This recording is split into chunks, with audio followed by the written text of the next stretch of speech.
আমার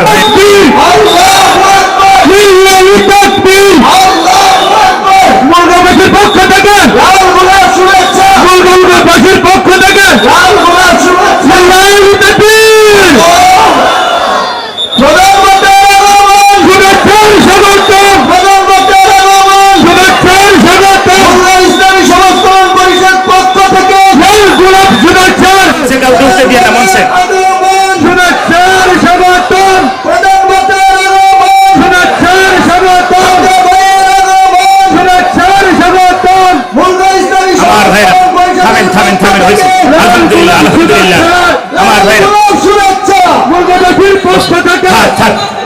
আলহামদুলিল্লাহ। দরকার আমার পারছি না,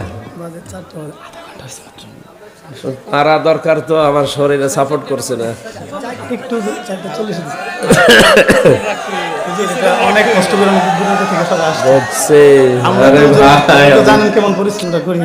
চাষ করবেন, আমি যদি মরে যাই কি দিয়ে করবেন? আমার আবার রাত্রে আর একটা অনুষ্ঠানে জোর করে করে এখন নিয়েছে। আমি বললাম যে আমি এখন বের হলাম 3 বছর পরে, 3টা বছর কি খেয়েছি না খেয়েছি আল্লাহ জানে। ওই খাবার খেয়ে তো বেঁচে থাকা কঠিন বুঝছি, কিন্তু আমার তো পারা দরকার ভাই। সুবহানাল্লাহ আলহামদুলিল্লাহ।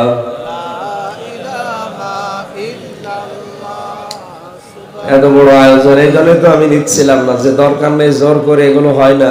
আমি আগে সুস্থ হয়ে নি, ওষুধপত্র খাচ্ছি ঠিক হয়ে, তারপরে মানুষ তো হাত চেপে ধরে পা চেপে ধরে, কি করবো? আমিও পারি না, আপনারাও ছাড়েন না। আল্লাহু আকবার। আমি আরো মনে হয় পড়ে যাব। কালকে এম হাসিবুর রহমান আমার সাথে ছিল চট্টগ্রামে, ও হাসপাতালে, ওর অবস্থা ভালো না, হচ্ছে না। আমি এখন মানে পড়ে গেলে আর উঠতে পারবো না।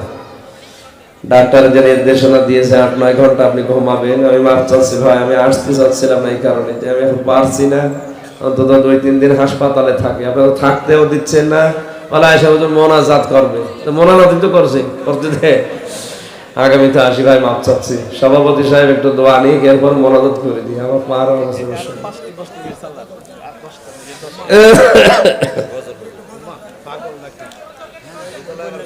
আমি পারলে আপনার 10 মিনিট কেন, আমি তো 1.5-2 ঘন্টা করে কথা বলি। আসলে আমার শরীর গলা কিছু আমার সাপোর্টে নেই, জোর করে এটা হয় না। নাহমাদুহু ওয়া নাস্তাঈনুহু ওয়া নাস্তাগফিরুহু ওয়া নু'মিনু বিহি ওয়া নাতাওয়াক্কালু আলাইহি ওয়া নাউযু বিল্লাহি মিন শুরুরি আনফুসিনা ওয়া মিন সাইয়্যাতি আমালিনা। من يهدي الله فلا مضل له ومن يضلل فلا هادي له ونشهد أن لا إله إلا الله وحده لا شريك له وأشهد أن محمدا عبده ورسوله الذي أرسله بالحق بشيرا ونذيرا وداعيا إلى الله بإذنه وسراجا منيرا. فقد قال الله تعالى في كلامه المجيد وبرهانه التوحيد. জবান খুলে পড়েন আউযু বিল্লাহি মিনাশ শাইতানির রাজীম। বিসমিল্লাহির রহমানির রহিম।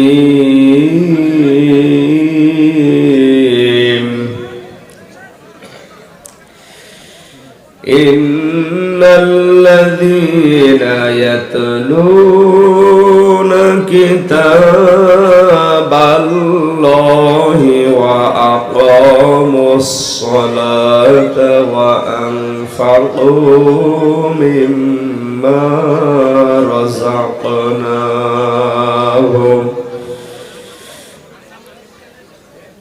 وأنفقوا مما مما رزقناهم سرا وعلانية يرجون تجارة لن تبور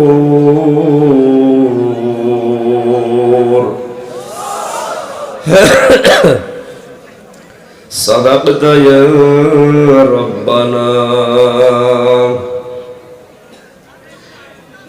ما كان محمد أبا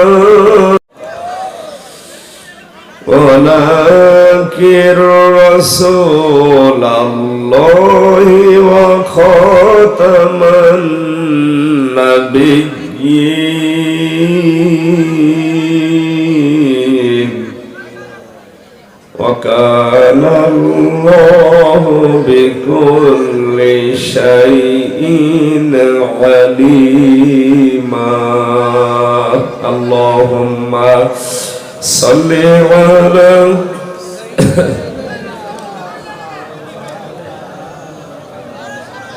وعلى آل سيدنا مولانا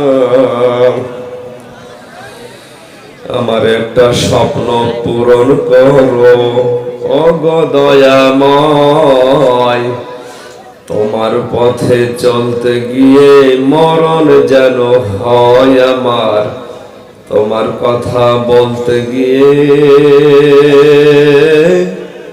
না পাই যেন ভয় আমিন আলহামদুলিল্লাহ গাজীপুর জেলার কালীগঞ্জ থানার অন্তর্গত মলগাঁও দারুল উলুম দাখিল মাদ্রাসা ময়দানে 4 দিন ব্যাপী ঐতিহাসিক তাফসীরুল কোরআন মাহফিলের স্বনামধন্য সভাপতি মাহফিলের প্রধান অতিথি মাননীয় জাতীয় সংসদ সদস্য আলহাজ জনাব মোহাম্মদ আখতারুজ্জামান বীর মুক্তিযোদ্ধা বাংলার কৃতি সন্তান বারাকাল্লাহু ফি হায়াতি বলেন আমিন প্রধান অতিথিবৃন্দ বিশেষ অতিথিবৃন্দ এতক্ষণ পর্যন্ত যারা কোরআন থেকে কথা বললেন যারা মাওলানা হুসাইন আহমেদ মাহফুজ চুয়াডাঙ্গা মাওলানা বরকতুল্লাহ সাহেব সম্মানিত উদ্বোধক আহমদুল কবির আবু খান সম্মানিত সভাপতি জনাব আলহাজ আমজাদ হোসেন স্বপন ভাই মঞ্চে বসা ওলামা ইকরাম সামনে বসা মুসলমান ভাইরা পর্দার আড়ালের সম্মানিতা মা এবং বোনেরা প্রশাসনের ভাইরা প্রাণপ্রিয় গাজীপুরবাসী আমি আজকে এমনিতে খুবই অসুস্থ কালকে সেই চট্টগ্রাম কক্সবাজার ওরা রাতের বেলা স্টেজে তুলতে বাজিয়ে ফেলেছে রাত 3:45 এত রাতে মানুষ স্টেজে দেয় সারা রাত ঘুমাতে দেয়নি বসে এই উঠবেন এই উঠবেন এই উঠবেন এই করতে করতে বাজিয়েছে এত রাত না ঘুমালে এমনি আমার জ্বর শরীর খারাপ এরপরে আবার এই অত্যাচার তারপরেও যাই হোক এখন আছে গলাটা এই করে ব্যথা করছে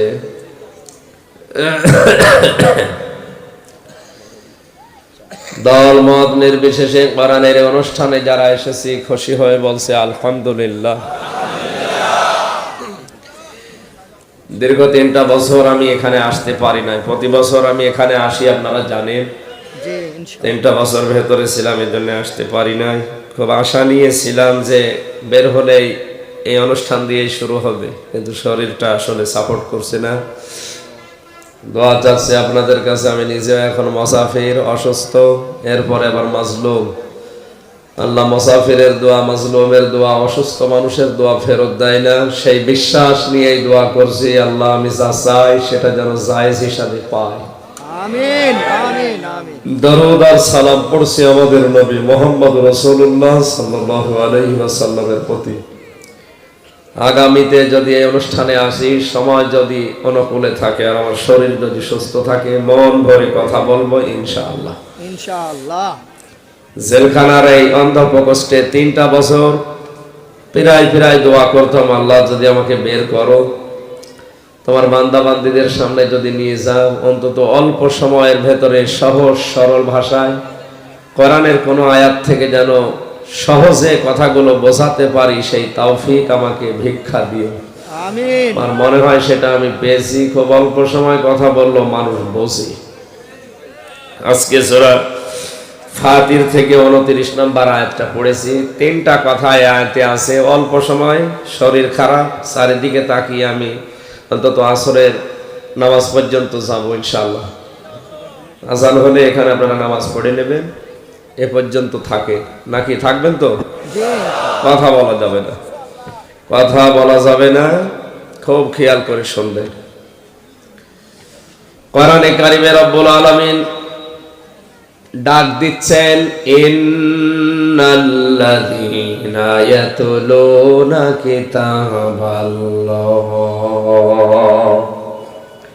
নিশ্চয় যে বা যারা তেলাওয়াত করছে করবে কিতাবাল্লাহি, আল্লাহর কিতাব। কিতাব কার? পৃথিবীতে একটাই মাত্র কিতাব আছে যেটা পড়লেই সওয়াব হয়। বাংলার মুসলমানেরা দুনিয়াতে এমন কোন বই নেই পড়লেই 10টা করে নেকি হবে অক্ষরে, শুধু এটা বাদ দিয়ে। এই জন্য আজকে থেকে সিদ্ধান্ত নেওয়া লাগবে, মরণের 8 দিন পর্যন্ত হলেও এটা শিখে তারপরে মরব। এখন থেকে যদি কেউ সিদ্ধান্ত নিয়ে মারা যেতে পারে, যতদিন পর্যন্ত লেগে থাকবে, যদি শিখতে নাও পারে ডবল সওয়াব হবে। কারণ নবীজি বলেন, কোরআন শিখতে গিয়ে পড়তে গিয়ে যদি বেঁধে বেঁধে যায় তাহলে ডবল সওয়াব হয়। মানে পড়তে পারেন না যারা, তাদের জন্য এটা একটা বোনাস। আপনার বয়স 80 বছর 90 বছর, তাতে কি কায়দা কিনে আলিফ বা তাসা পড়তে পড়তে যদি মারা যান, আপনি তলেবে ইলম। আর নবীজি জানিয়েছেন তলেবে ইলম মারা গেলে তার কোনো শাস্তি নেই, বিনা হিসাবে জান্নাতি। এই সুযোগটা আমরা কেউ হাতছাড়া করতে রাজি না, নারী হোক পুরুষ হোক। এখন থেকে মরণের আগ পর্যন্ত এটা শিখবই ইনশাআল্লাহ। বাংলাদেশ সহ বিশ্বে এখন 175 কোটি মুসলিম আছে। অন্যান্য জাতির কথা আমি বাদ দিলাম, মুসলিম যারা অন্তত জিজ্ঞাসা করলেই বলবে কোরআন শরীফ আমি বিশ্বাস করি, বলবে না? এখন এই কথার দাবি কতটুকু সত্য এ প্রমাণ দেবে কে? সূরা বাকারার 121 নম্বর আয়াতে আল্লাহ দলিল দিচ্ছেন, আল্লাযীনা আতাইনাহুমুল কিতাবা ইয়াতলুনাহু হাক্কা তিলাওয়াতি উলাইকা ইউমিনুনা বিহি ওয়া মান ইয়াকফুর বিহি ফাউলাইকা হুমুল খাসিরুন। আমি আল্লাহ যাদেরকে কিতাব দিয়েছি, বাংলার মুসলমানেরা, তাম দুনিয়ার 750 কোটি মানুষ কথা বলতে পারে না যে আমি কোরআন পেয়েছি। আমরা যারা মুসলিম 175 কোটি, আমরা আর যাই করি কথা বলতে পারি যে আমরা কিতাব পেয়েছি। আল্লাহ বলেন, যাদের আমি কিতাব দিয়েছি তারা এর হক আদায় করে, তেলাওয়াত করে, জাগর কাটে।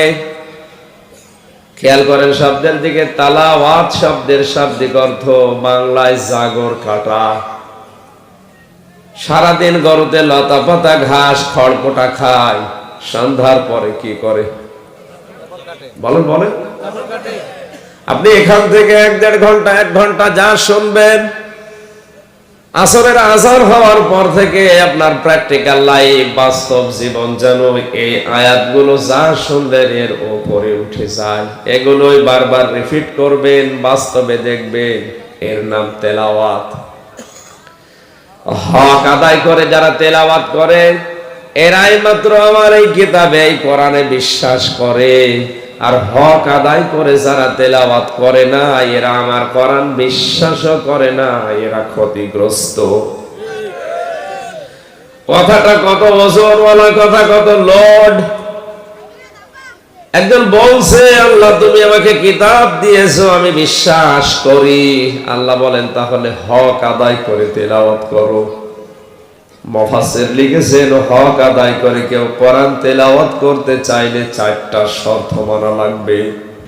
কয়টা? এবার আমি আপনি মিলিয়ে দেখি তো আল্লাহর কিতাবে আসলে আমার বিশ্বাস আছে কিনা।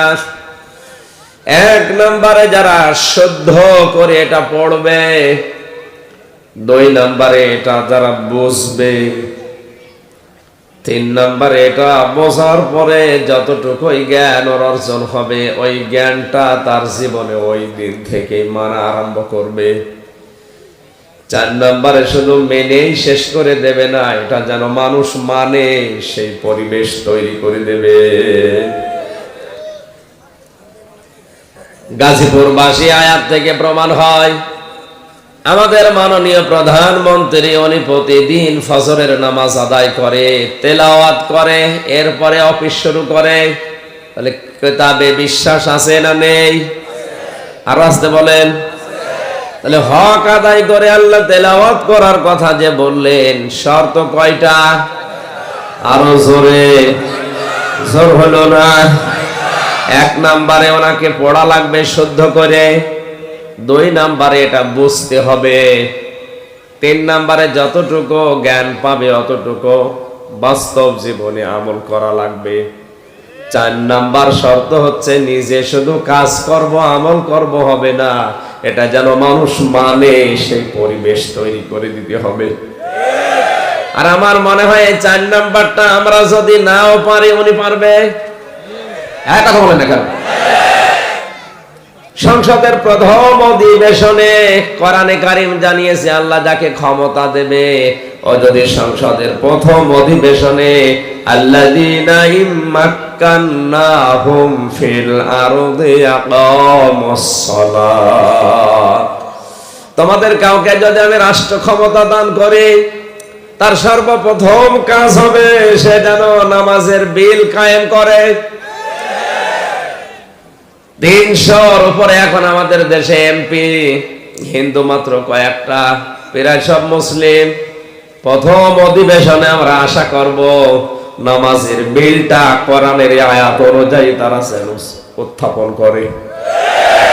এ দাবির সাথে আছেন আপনারা? উলাইকা ইউমিনুনা বি, এই মানুষগুলো এই কিতাবে বিশ্বাস করে। তাহলে আমাদের জননী শেখ হাসিনা থেকে শুরু করে যারাই দায়িত্বে আছে এরা যদি কিতাব বিশ্বাস করি, কোরআন বিশ্বাস করি এ কথা বলে, এই 4টা কথা মানার দরকার আছে। 4 নাম্বারটাই আমার মনে হয় আসল। আমরা কম বেশি অনেকেই শুদ্ধ করে পড়ি, এটা বুঝিও কম বেশি অনেকেই, পড়াটা না বুঝলেও আংশিক বুঝি। 3 নম্বরে যতটুকু পারি ব্যক্তিগত সামাজিক জীবনে আমরা যে যতটুকু পারি মেনে চলি। 4 নম্বর এটা আমি শুধু একা মানবো না, এটা আমি মানাবো। এইটা আমাদের নেত্রীর হাতে। কথা বলেন না কেন? মানে একবার যদি এটা কায়েম করে দেয় কালকে থেকে আর নামাজের ওয়াজ বাংলাদেশে করা লাগবে না। সৌদি আরবে মক্কাতে নামাজের ওয়াজ করা লাগে না, কারণ নামাজের বিলটা ওই দেশে আছে। রাষ্ট্রীয় ভাবে থাকার কারণে আজান হওয়ার সঙ্গে সঙ্গে কোটি কোটি টাকা স্বর্ণের দোকান তালাও লাগায় না, খোলা রেখে দাঁড়িয়ে গেছে। আমাদের দেশে ওই পরিবেশটা আমরা দেখতে চাই। কথা বলেন ঠিক কিনা? ওমাই ইয়াকফুর বিহি, যে ব্যক্তি এই 4টা শর্ত আদায় করে কোরআন তেলাওয়াত করে না, পড়ে না, এই মানুষগুলো আমার কিতাবে বিশ্বাস করে না। কে বলছেন? তাহলে এই আয়াত অনুযায়ী বাংলাদেশে কোরআনে বিশ্বাসী মানুষ কম না বেশি? কম মানে নেই। আমরা যারা অল্প কম বেশি আছি, পড়ি, বুঝি, নিজে মানি, কিন্তু আমি মানাবো। আমি যখন বলি যে এটা আমি সবাইকে মানাতে চাই, তখন আমার নামের আগে পরে উল্টা পাল্টা টাইটেল লিখে যায়। আমিও তো ওইটাই করেছিলাম। আমি যতদিন কোরআন পড়েছি শুদ্ধ করে, কেউ এই দেশে আমারে চিনতও না, শত্রু ছিল না। যতদিন আমি পড়েছি, বুঝেছি, নিজে নিজে আমার পরিবারে আমি ব্যক্তিগত জীবনে আমল করেছি, ঝামেলা ছিল না। যে আমি বলেছি না, আমি যতটুকু বুঝি পড়ি আমি মানি, এটা আমার আশপাশে, আমার সমাজে, আমার দেশের মানুষকে আমি মানাবো, তখনই আমার নামে উল্টা পাল্টা টাইটেল লেগে গেছে। এই কারণেই তো 3 বছর অন্ধকারে, এতদিন তো আমার থাকা লাগতো না। এই 3টা বছরে বাংলাদেশ, ভারত সহ কত জায়গাতে কোরআনে কারিমের সঠিক কথাগুলো সহজ সরল ভাবে আমি তুলে ধরতে পারতাম।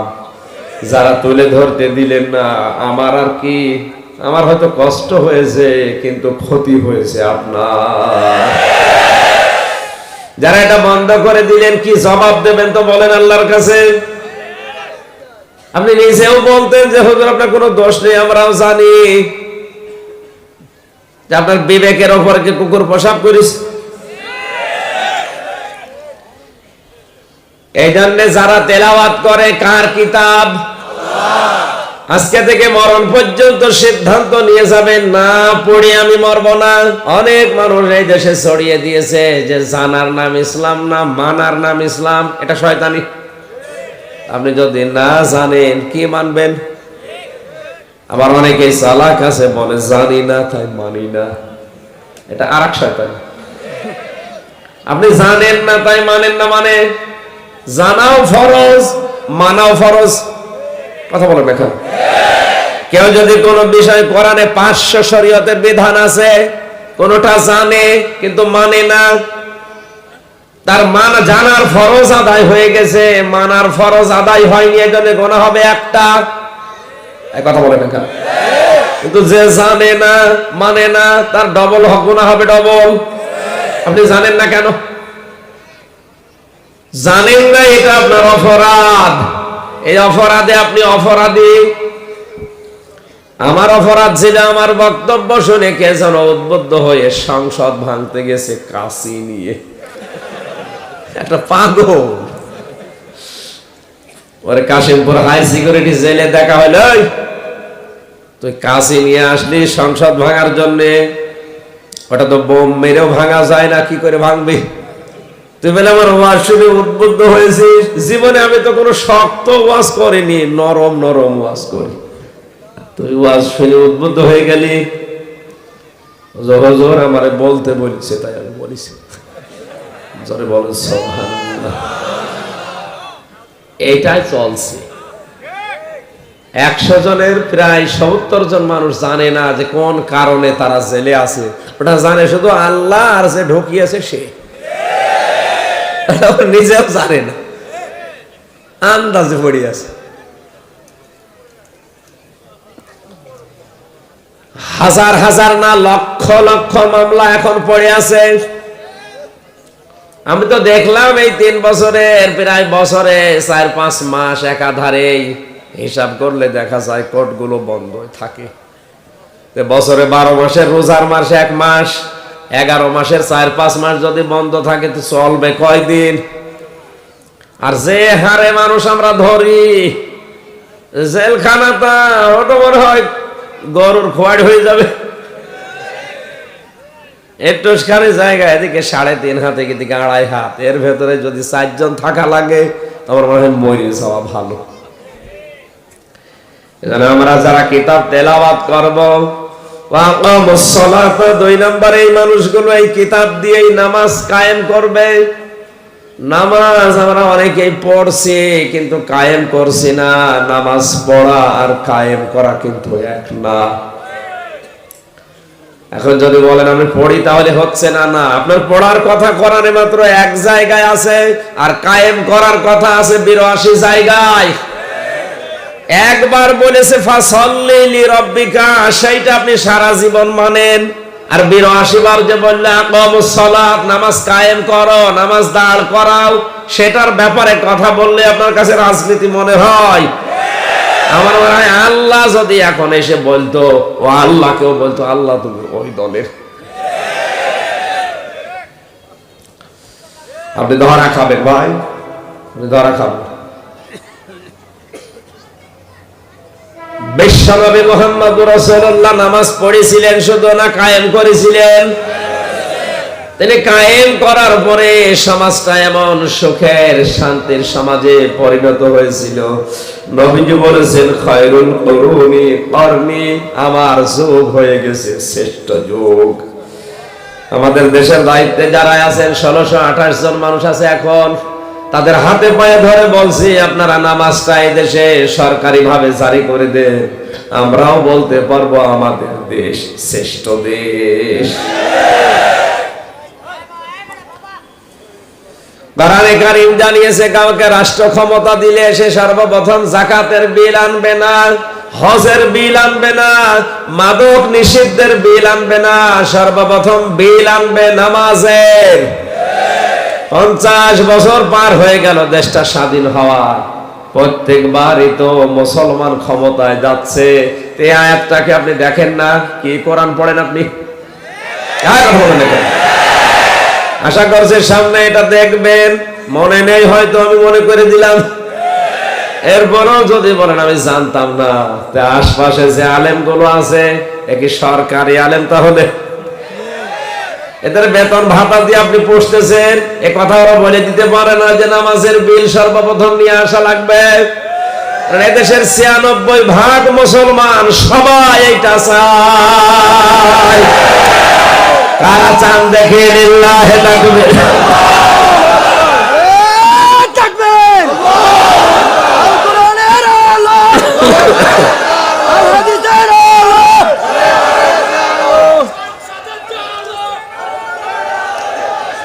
আলহামদুলিল্লাহ মাহফিল সফল হয়ে গেছে ইনশাআল্লাহ। আমাদের আওয়াজ যদিও পর্যন্ত নাও যায়, আওয়াজ আরো সে চলে গেছে। কিয়ামতে যদি কিছু কবুল না হয়, ইব্রাহিম আলাইহিস সালামকে আগুন থেকে বাঁচাতে ব্যাঙে পেশাব করে যদি তার পেশাব পাক হয়ে যায়, আমরা নামাজের বিল আনার পক্ষে যারা হাত তুলেছি, চিল্লানি দিয়েছি, কিয়ামতের দিন এই হাত তোলা অবশ্যই আল্লাহ আমাদের পক্ষে কাজে লাগাবে। আল্লাহ যেন কাজে লাগান, কারণ কিয়ামতে আল্লাহ সতনা খুঁজবে, কোন কারণ খুঁজবে, ওসিলা খুঁজবে মাফ করার জন্য। এটা একটা ওসিলা হয়ে যাবে না।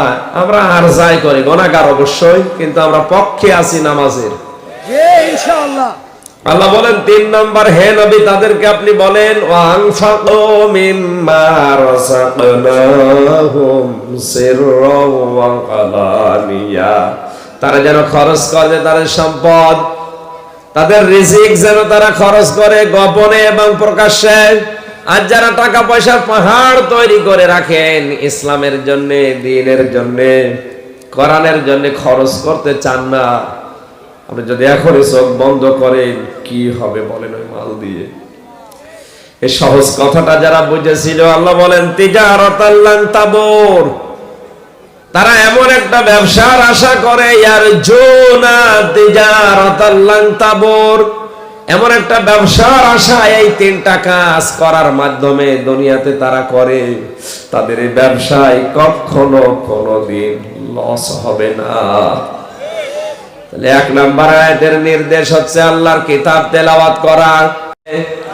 আরো জোরে 5 বছর 7 বছর 10 বছর ও তালবে ইলম, 70 বছর 80 বছরের মুরব্বি বুড়া কি তালবে ইলম? বলেন বলেন, একটা সুযোগ দিয়ে গেলাম, উনিও যদি এখন কোরআন পড়া আরম্ভ করে, আলিফ বা তা সা পড়তে পড়তে মারা যায়, উনি তালেবে ইলম হয়ে কিয়ামতে উঠবে, ওনার পেছনের 80 বছরের সব আল্লাহ নেকি দিয়ে পাঠিয়ে দেবে। আমরা সুযোগটা কেউ হাতছাড়া করব না, যেহেতু একটা মাদ্রাসা, এখানে মাদ্রাসা আপনাদের একটা সুযোগ আছে। এখানে দিনের বেলায় ছোট বাচ্চারা যারা পড়ে, রাতে মাগরিব থেকে এশা পর্যন্ত একটা ব্যাচ খুলে আপনি চেষ্টা চালাবেন। 2 নম্বরে নামাজ, অবশ্যই নামাজ কায়েম করা লাগবে। যারা নামাজ কায়েমের আন্দোলন করে, আপনি যদি নাও পারেন অবশ্যই সাপোর্ট করবেন। যদি পেছনে লেগে আরো ফতোয়া দেন, ক্ষতি করার চেষ্টা করেন, আপনি যে ব্যবসা করছেন জীবনের ওই ব্যবসায় আল্লাহ লাভ দেবে না। ফামান যুহজিহা আনিন নারি ওয়া উদখিলাল জান্নাতা ফাকাদ ফাজ। ওই লোকটার জীবন সফল যে আস্তে আস্তে করে জাহান্নামের কাজগুলো ছেড়ে দিয়ে জান্নাতের কাজের দিকে আস্তে আস্তে এগিয়ে যায়। খরচ করবেন জীবনের টাকা পয়সা, অর্থ সম্পদ, শ্রম, মেধা, যোগ্যতা, ছেলে মেয়ে, দল যা আছে সব খরচ করবেন ইসলামের জন্য, গোপনে হোক প্রকাশ্যে হোক। এই তিনটা কাজ যারা করে তারা এমন একটা ব্যবসার আশা করে জীবনে তাদের ব্যবসায় লস হবে না। আল্লাহ আমাদেরকে এই ব্যবসা করার তৌফিক দিন, বলেন আমিন। মা বোন যারা এসেছে, সম্মানিত মা বোনেরা, পৃথিবীতে 6 জন নারীকে আল্লাহ রাব্বুল আলামিন আপনাদের জন্য আদর্শ বলে ঘোষণা দিয়েছেন। নবীজি বলেন এই 6 জন নারীর যে কাউকে যদি কোনো মহিলা অনুসরণ করে ও জান্নাতের পথ পেয়ে যাবে। 1 নম্বরে হযরতে আসিয়া। কে? হযরতে আসিয়া জীবনে আর যাই করেছিলেন, কোনদিন তার এই অবাধ্য স্বামীর উপরে বরদোয়া দেননি। মেয়েরা জাহান্নামে যাওয়ার যে 2টা কারণ আমি পেয়েছি, 1 নম্বরে ওরা কথায় কথায় মানুষকে শুধু বরদোয়া দেয়, লানত করে। আর 2য় নম্বরে স্বামীর নাফরমানি করে, স্বামীকে সম্মান করতে চায় না। আমি আপনাদেরকে বলছি, নামাজ যারা পড়েন মেয়েরা খিমার কিনে নেবেন। 120 টাকা থেকে 400-500 টাকা করে নেয় ভালোটা। খিমার কিনে নেবেন, লং খিমার, যেটা বড়, মাথার চুল সহ পুরা বডি ঢেকে যাবে, আপনার নামাজ আদায় হবে। শাড়ি পরে নামাজ পড়লে নামাজ অধিকাংশই হয় না, কারণ চুল বেরিয়ে গেলে, সতর বের হয়ে গেলে নামাজ শেষ। এখন তো নামাজের আর সময় বেশি নেই। আমাদের সভাপতি সাহেব এসেছেন। আমার শরীর এবং কণ্ঠ এই যেখানে খুব ব্যথা করছে, আমি আর আগাচ্ছি না। আমি মাফ চাচ্ছি। আগামীতে শরীর সুস্থ থাকা এবং এই মাহফিলটা রাখবো ইনশাআল্লাহ, জায়গা আরো বড় করবেন। আমিন। বারাকাল্লাহু লানা ওয়া লাকুম ফিল কোরআনিল আযীম। এখানে মোনাজাত করে তারপরে যাবেন। না, আমার পারছি না,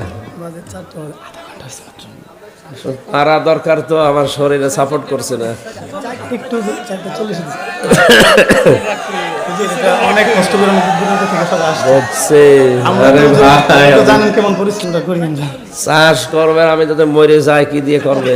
আমার আবার রাত্রে আরেকটা অনুষ্ঠানে জোর করে করে এখন নিয়েছে। আমি বললাম যে আমি এখন বের হলাম 3 বছর পরে। 3টা বছর কি খেয়েছি না খেয়েছি আল্লাহ জানে। ওই খাবার খেয়ে তো বেঁচে থাকা কঠিন বলছে, কিন্তু আমার তো পারা দরকার ভাই।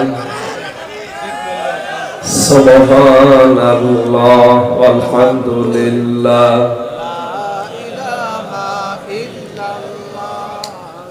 এত বড় আয়োজন, এই জন্য তো আমি নিচ্ছিলাম না, যে দরকার নেই জোর করে, এগুলো হয় না। আমি আগে সুস্থ হয়ে নি, ওষুধপত্র খাচ্ছি ঠিক হয়ে, তারপরে মানুষ তো হাত চেপে ধরে, পা চেপে ধরে, কি করবো? আমিও পারি না, আপনারাও ছাড়েন না। আল্লাহু আকবার। আমি আরো মনে হয় পড়ে যাব। কালকে এম হাসিবুর রহমান আমার সাথে ছিল চট্টগ্রামে, ও হাসপাতালে, ওর অবস্থা ভালো না, হচ্ছে না। আমি এখন মানে পড়ে গেলে আর উঠতে পারবো না। ডাক্তার যে নির্দেশনা দিয়েছে 8-9 ঘন্টা আপনি ঘুমাবেন। আমি মাফ চাচ্ছি ভাই, আমি আসতে চাচ্ছিলাম না এই কারণে যে আমি এখন পারছি না। অন্তত 2-3 দিন হাসপাতালে থাকি, আপনারা থাকতেও দিচ্ছেন না। বলা এসে মোনাজাত করবে, তো মোনাজাত তো করতে দে। আগামীতে আসি ভাই, মাপ চাচ্ছি। সভাপতি সাহেব একটু দোয়া নিক, এরপর মোনাজাত করে দিই। আমার পার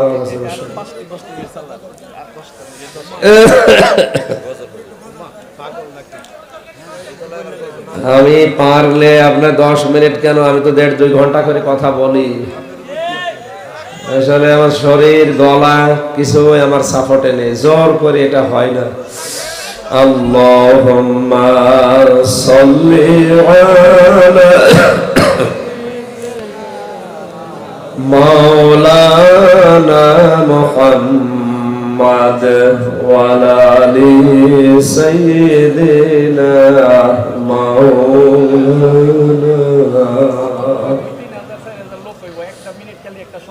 সুবহানাল্লাহ আলহামদুলিল্লাহ লা ইলাহা ইল্লাল্লাহ। সুবহানাল্লাহ আলহামদুলিল্লাহ লা ইলাহা ইল্লাল্লাহ লা ইলাহা ইল্লাল্লাহ মুহাম্মাদুর রাসূলুল্লাহ। আমার ভাইরা, কোরআনে কারীমের আয়াতের শেষের শব্দ ছিল ইয়ারজুনা তিজারাতাল লান তাবুর। এই যে তিনটা কাজ যারা করে, আল্লাহর কিতাব তেলাওয়াত করে, নামাজ কায়েম করে, প্রকাশ্যে গোপনে তাদের রিজিক, তাদের মেধা, তাদের ক্ষমতা এগুলো ইসলামের জন্য, কোরআনের জন্য ব্যয় করে, এদের ব্যবসায় আল্লাহ কোনোদিন লস হতে দেবেন না। পৃথিবীতে একটা ব্যবসার কথা কোরআনে আল্লাহ সূরা সফের ভেতরে দিয়েছেন, হাল আদুল্লুকুম আলা তিজারাতিন তুজিকুম মিন আযাবিন আলীম। আল্লাহ পাক বলেন, এমন একটা ব্যবসার কথা আমি দালালাত করব, বলে দেব যে ব্যবসা করলে জাহান্নামে যাওয়া লাগবে না। এই ব্যবসাটার তিনটা মূলনীতি আল্লাহ আয়াতে দিয়েছেন। তুমিনুনা বিল্লাহি ওয়া রাসূলিহি ওয়া তুজাহিদুনা ফি সাবিলিল্লাহ বিআমওয়ালিকুম ওয়া আনফুসিকুম যালিকুম খায়রুল লাকুম ইন কুনতুম তা'লামুন। এক নম্বরে আল্লাহর প্রতি ঈমান আনা, রাসূলের প্রতি ঈমান আনা, এই দুইটা ঈমান আমাদের আছে।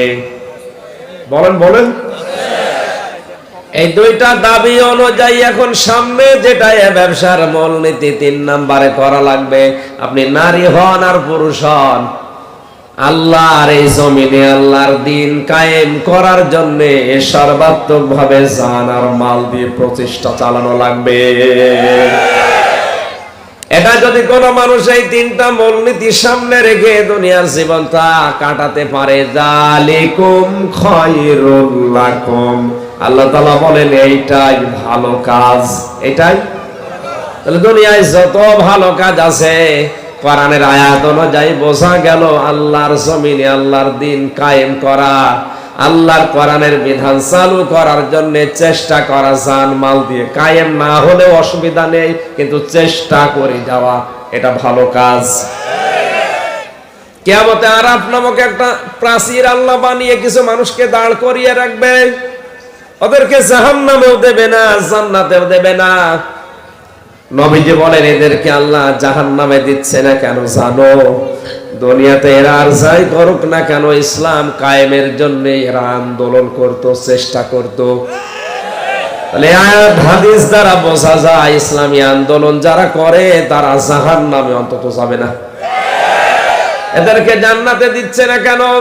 কারণ এই মানুষগুলো দুনিয়াতে নামাজ, রোজা, হজ, যাকাত, দান, সাদকা এগুলো করেছে, কিন্তু মা বাবার সাথে এদের আচরণ ভালো ছিল না, যেটা বাংলাদেশে এখন দিন দিন বেড়ে যাচ্ছে।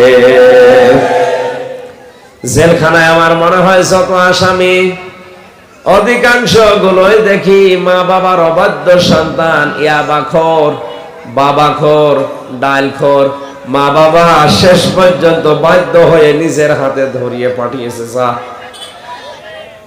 ওখানে লেখা আছে জেলখানা নয়, এটা সংশোধনাগার। তো সংশোধনাগার ওইরকম না, সংশোধনাগারে গেলে আরো মানুষ সংশোধন না হয়ে আরো বিগড়িয়ে যাচ্ছে।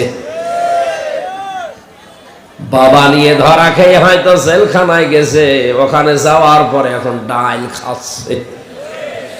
আমি যে বিল্ডিং এ থাকতাম, সৈকত বিল্ডিং এর ২য় তলায়, শুনলাম একজন গাজার গাছ লাগিয়েছে,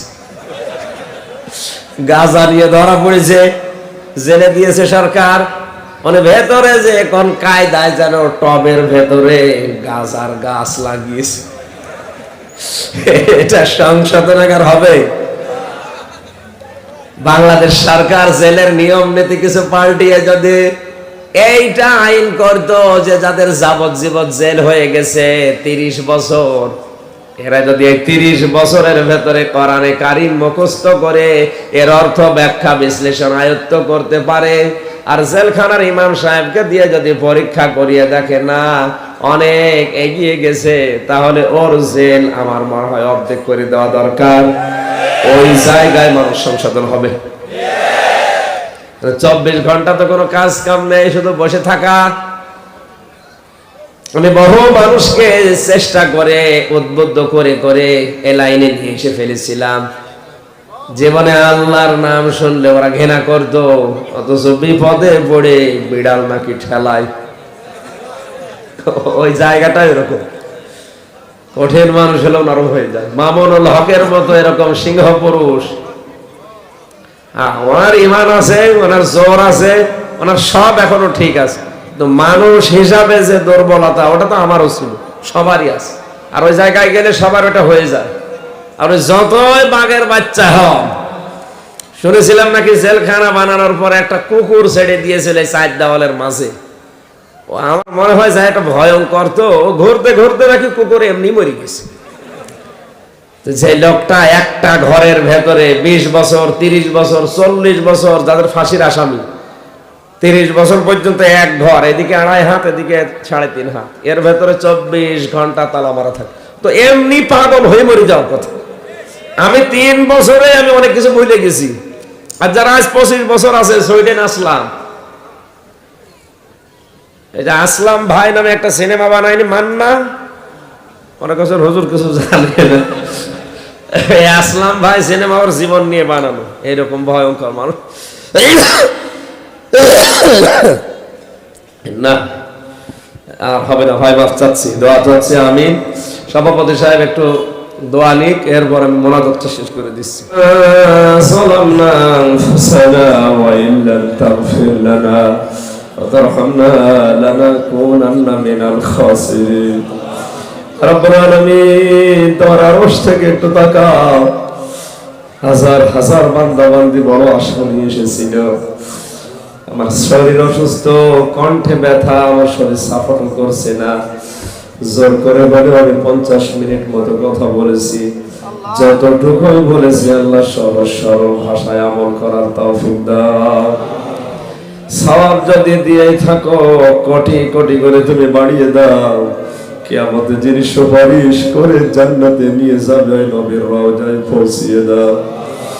এখানে কত মানুষ উপস্থিত হয়ে আমিন আমিন করছে, যাদের মা নেই, বাবা নেই। আমার সম্মানিত ভাই স্বপন ভাই, তার বাবাকে আজ 25-26 বছর ডাকতে পারে না। তোমার হাবিব জানিয়েছে, কোন সন্তান যদি সত্যি বাবা মায়ের ওই ছোটবেলার আদরের কথা মনে করে কাঁদে, চোখের পানির দিকে তাকিয়ে আল্লাহ মাফ করে দাও। সভাপতির চোখের দিকে, কাকতি মিনতের দিকে তাকিয়ে তুমি মুহূর্তে তাকে জান্নাত দিয়ে দাও। তার মাকে তুমি মাফ করে দাও। মাহফিলের প্রধান অতিথি আমাদের মাননীয় এমপি জনাব আখতারুজ্জামান, তার জীবনের ভালো ভালো কাজগুলো কবুল করো। রব্বুল আলামিন যে দায়িত্ব তার মাথার উপরে দিয়েছো, সঠিকভাবে দায়িত্বটা পালন করার তৌফিক তাকে তুমি দান করো। তার শরীরটা সুস্থ রাখো, জনগণের খেদমত করে যেন জান্নাত পেতে পারে সেই তৌফিক তাকে ভিক্ষা দাও। আমাদের এমপি সাহেবের মা বাপকে মাফ করে দাও। আল্লাহ তার স্ত্রী পুত্র সন্তান আদি যেগুলো দিয়েছো সহি সালামতে রাখো। সংসদে যেন ইসলামের পক্ষে, কোরআনের পক্ষে বলিষ্ঠ ভূমিকা রাখতে পারে সেই সাহস তাকে ঈমান তুমি দান করো আল্লাহ। যত আলেম এখানে এসেছে আলেমদেরকে তুমি মাফ করে দাও। অসুস্থ শরীর নিয়ে কোরআনে কারীমের সূরা ফাতিরের 29 নম্বর আয়াতের যে ব্যাখ্যা করেছে, আমাকে সব প্রত্যেককে মানার তৌফিক দাও। মা বোনদেরকে ক্ষমা করো, তাদের রোগ শোক থেকে তুমি বাঁচাও। আগামীতে এই মাহফিলটা কোরআনের প্রসারের জন্য ব্যাপক আকারে কবুল করে নাও। আমাদের জননী শেখ হাসিনা থেকে শুরু করে যত মানুষের দেশের দায়িত্বে এখন আছে, হযরত ওমরের মতো তাদেরকে তুমি বানিয়ে দাও। মানুষের কলিজা তো তোমার হাতে। রব্বুল আলামিন একটু ঘুরিয়ে দিলেই তোমার ইসলাম দেশে কায়েম হয়ে যাবে। 564টা মসজিদ তিনি এই দেশে বানিয়েছে। যত লক্ষ লক্ষ মানুষেরা এই মসজিদগুলোতে নামাজ পড়বে, নামাজের সেজদার সওয়াবগুলো তুমি মরহুম বঙ্গবন্ধু শেখ মুজিব সহ যত মানুষ কবরে আছে এই দেশের মাটির নিচে তাদের কবরে পৌঁছিয়ে দাও। এলাকায় মাটির নিচে কত মানুষ ঘুমিয়ে আছে, হাজার হাজার মন মাটি বুকের উপরে নিয়ে অনেকেই যুগের পর যুগ পড়ে আছে। অনেকের কথা অনেকে মনে রাখে না। আমরা দোয়া করছি এই কোরআনের অনুষ্ঠান থেকে এই কোরআনের ইজ্জতে কবরগুলো জান্নাত বানিয়ে দাও। সম্মানিত মা বোনদেরকে তুমি স্বামী সোহাগিনী বানিয়ে দাও। তাদের পেটে যে সন্তানগুলো আসছে আল্লাহ এগুলো হযরত হাসান হোসাইনের মতো ফাতিমার মতো বানিয়ে দাও।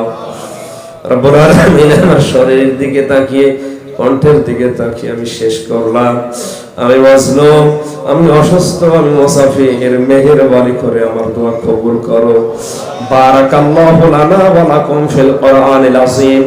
যখন এই মরণ আসবে সেজদা অবস্থায়, তাহাজ্জুদের নামাজ পড়া অবস্থায়, রোজা রাখা অবস্থায় যেন বিদায় নিতে পারি। আর ওই পবিত্র কালামটা আমাদের মুখে তুমি জারি করে দিও, লা ইলাহা ইল্লাল্লাহু মুহাম্মাদুর রাসূলুল্লাহ। আমাদের প্রধান অতিথি মাননীয় জাতীয় সংসদ সদস্য জনাব আখতারুজ্জামান সাহেব একটু সালাম বিনিময় করবে। বসেন বসেন ভাই, বসেন, এই বসেন। আমি অসুস্থ শরীর নিয়ে 1 ঘন্টা কথা বলবো, বসেন।